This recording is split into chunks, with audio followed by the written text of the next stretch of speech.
Let's set the scene. It's a quiet Friday morning, October 2025. You're just sipping your coffee, maybe scrolling through the news, and then bam, a headline in blazing red stops you dead in your tracks. The entire financial world is buzzing, and it's all about one thing: gold.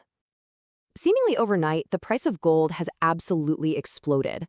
We're talking a surge of over $100 to hit an almost unthinkable $4,400 an ounce. Now, that's a number so huge it grabs everyone's attention, from the most seasoned investors to folks who've never even thought about buying gold before. And right away, that brings up the big question, doesn't it? When you see a price chart that's basically a vertical line, are you looking at the opportunity of a lifetime? Or are you staring right into a very dangerous trap? Let's dive in and figure it out. Okay, so to really get what's happening here, we need to zoom out and look at the global stage. You see, this wasn't just some random spike. Nope, this was a perfect storm of economic and political anxiety that whipped up a full-blown gold fever. It was really four key factors all converging at the exact same time. First, you had US-China trade tensions escalating, which created a ton of global uncertainty. Then, back in the US, a prolonged government shutdown was damaging the economy. The market was also pretty much certain the Fed was about to cut interest rates, making the dollar less attractive. And the cherry on top? Huge players like the SPDR Gold Trust were buying gold by the ton, signaling that all the smart money was running for cover. Gold had become the ultimate safe haven. Now, right in the middle of all this chaos, we're going to meet two people who see this exact same situation in completely different ways. They really represent two fundamentally different philosophies, two different mindsets. Let's meet them, an uncle and his nephew. So, on one side, we have Ong Tom, a retired teacher. He's our investor. For decades, he's been slowly, patiently buying physical gold bars and just storing them away. For him, gold is a guarantee, a way to preserve his wealth for the long haul. And then on the other side, you've got his nephew, Vong. He's our speculator. He trades gold online using these complex financial instruments, totally glued to his phone, trying to make a quick fortune off the daily price swings. I mean, we're talking about two completely different worlds here. Dam's whole philosophy is about what's tangible. For him, the numbers flickering on a screen, they're just fleeting. He's lived through enough economic turmoil to see paper money lose its value. He believes true wealth is something you can actually touch, something that gives you security and real peace of mind, no matter how chaotic the world gets. Now, Vong, he sees things very differently. He thinks his uncle's way is just old-fashioned. Why would you tie up all your money in physical gold when you can use technology, use leverage, and just amplify your gains? His goal isn't safety, it's speed and massive, massive profits. He wants to turn a tiny price movement into a life-changing amount of cash, and he's willing to take some huge risks to get there.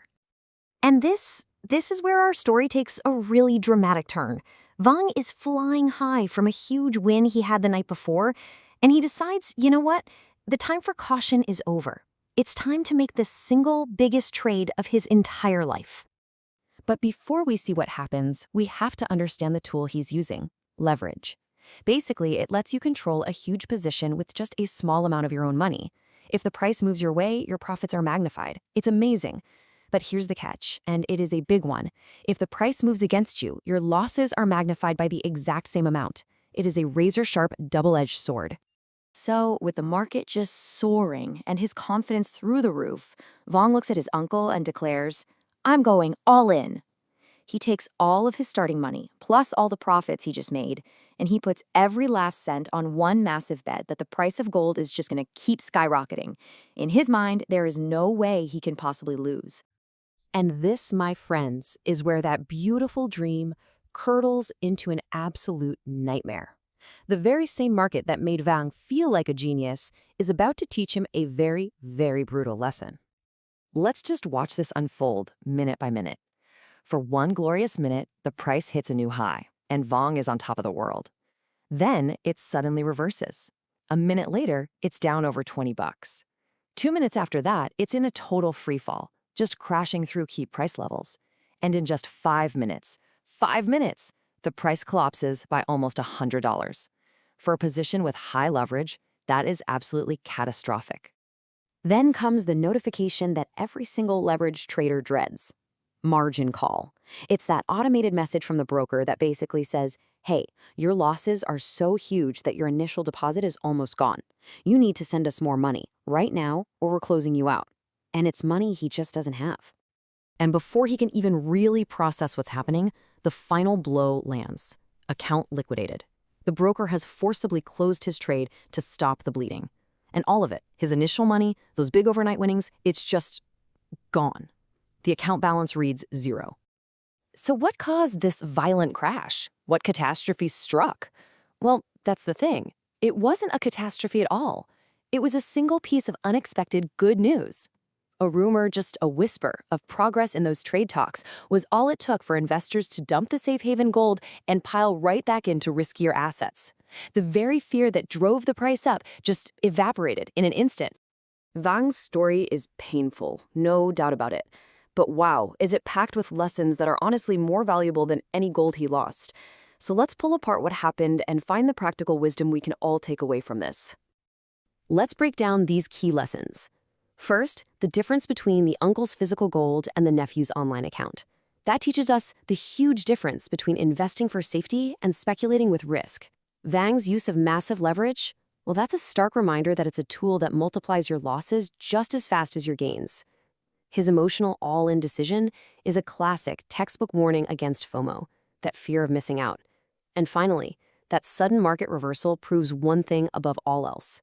Managing your risk is always more important than just chasing profits. So what's a more sensible way to approach this?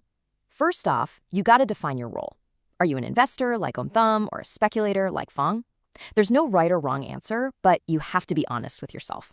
Second, maybe consider starting with tangible assets to build a really stable foundation. Third, and this one is so crucial, you have to learn to control your emotions. Make your plan when you're calm so you can stick to it when things get crazy. And finally, the golden rule of survival: never ever go all in. Diversification is key. You just never put all your eggs in one basket. And that really brings us to our final question, one for you to think about. When you look at these two mindsets, the patient builder of long-term wealth versus the high-risk taker trying to get a fortune overnight, which one are you? Your answer to that simple question might just be the most important financial decision you ever make.